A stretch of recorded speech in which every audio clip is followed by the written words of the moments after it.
like I said, make sure you reach out to other companies.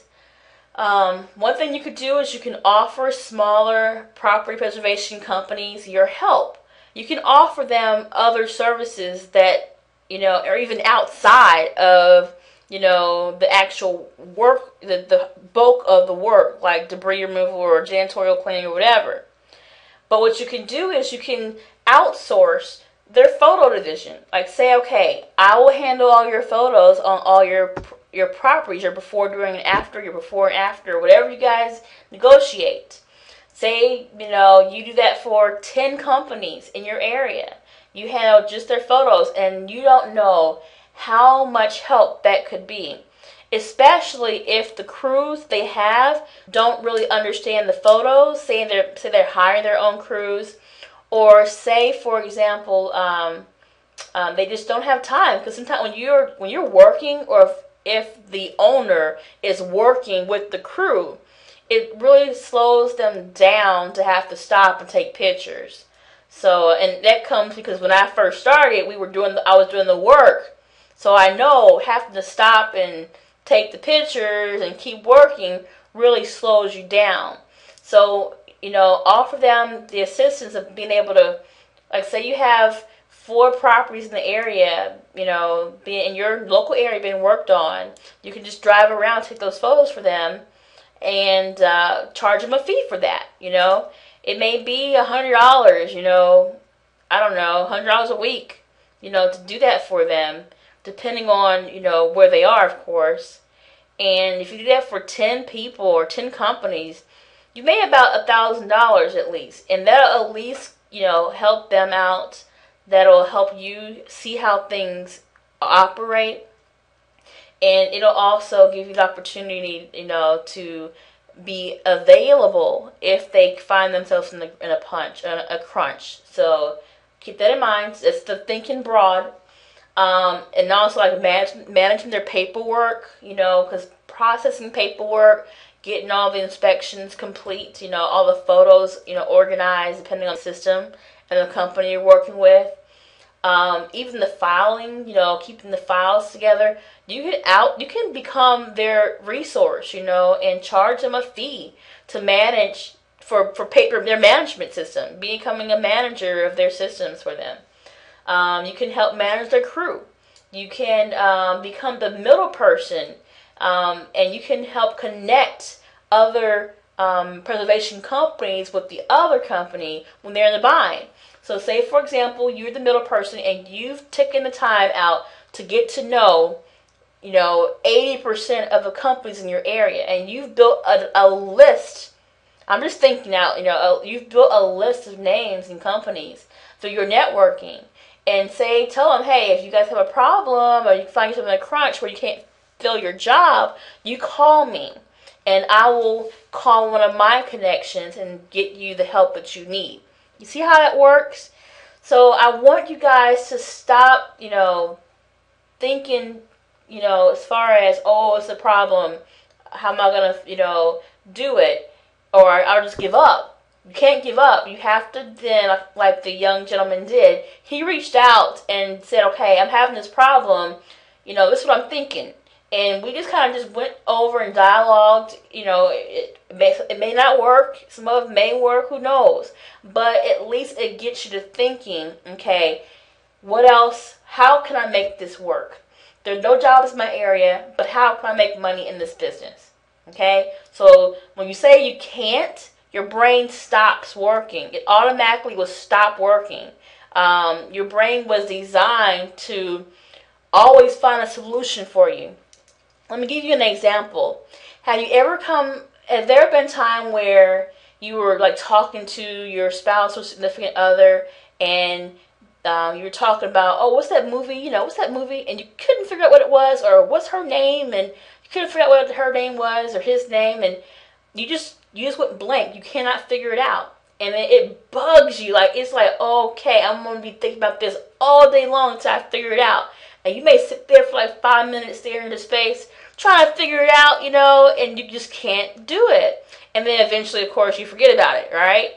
And then you're cleaning up or cooking, and then all of a sudden, bam, that name comes back to your remembrance. And what that means to me, how I summarize that, is even though you forgot, your subconscious is continuously working to bring that problem to a solution. Okay? So when your mind is always going to seek out a solution for you. So when you say you can't, that is what aborts the call in your mind to stop working. Okay? Hope you guys understand that. When you say you can't, or it won't work, or forget it, or, it's just failure. When you say those words, when you spoke them or you think them, you automatically annihilated any possible solution that you could have ever had. You could have aborted your destiny because you've allowed yourself to give up, But if you just stop and say, okay, can't think of it now, but there's got to be a way. And then you may fall asleep. And when you wake up the next day, you'll get a solution. Because your subconscious is going to always bring that solution to you. Your mind's going to work to bring whatever it is to you. You have to just have your eyes open to see the solution and not brush it off when it comes. Because a lot of times we have a lot of ideas or a lot of solutions come to us, but we never act on them. Okay? We never act on those ideas. And that could be the one thing that will break, our lifestyle. It can change our whole destiny. But because we didn't have the eyes to see what was in front of us, we took it for granted or take it for granted. And then you find yourself praying and hoping for something to come when it already came, but you didn't take heed to it. So train your mind to think creatively, train your mind to think outside the box, and train yourself to not abort a solution, or a problem rather. Not abort a problem, but to let your mind naturally, simmer over it and bring it to your memory, or bring it to you. All right? And you can also, the last thing I have is you can also become the primary outsourcer of one area of the business. For example, if you happen to network with people in your area, you can tell them, hey, tell you what, I will handle all of the winterizations in this area for you, and this is what I will charge. That may help them, you never know. Or you may handle all the debris, and in the time of grass cut season, depending on where you are, sometimes it's year long, but depending on where you are, you may be the grass, cut the grass for them. So start thinking differently. Start thinking, very differently. And just always remember this quote. I'm probably just, I'm just paraphrasing it, but I've always kept this in my mind whenever I'm doing anything. If you help enough people get what they want, you will get what you want. Okay? So if you seek out to help people, honestly, genuinely help people, you're going to get what you want. So don't worry about that. Stop worrying about, what's in it for you. Focus more on the customer service portion of it. Focus more on how can you help them. Of course, you'll set your fee, but that's already set. Forget about it. Now, how can you help them? Focus on the customer. And that's what's lacking. And that's what's lacking in business, period. People just don't care anymore. They just want the money and they want to go. They don't want to deal with people anymore. They want to go. And you can't be like that. You have to care about people, and you have to care enough to help them. And in the run, it may not come from that person. It may come from God. It may come from somebody else. Who knows? But what happens is when you give, it comes back. It's a complete cycle. So just keep that in mind. And lastly on this topic, in order to be a leader in this industry, you must make sure you're an excellent follower. And that goes back to servicing others. The servant leader, mindset.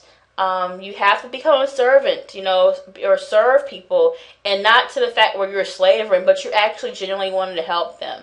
Okay? And by helping others, you're able to see the problems it may have, and you may be able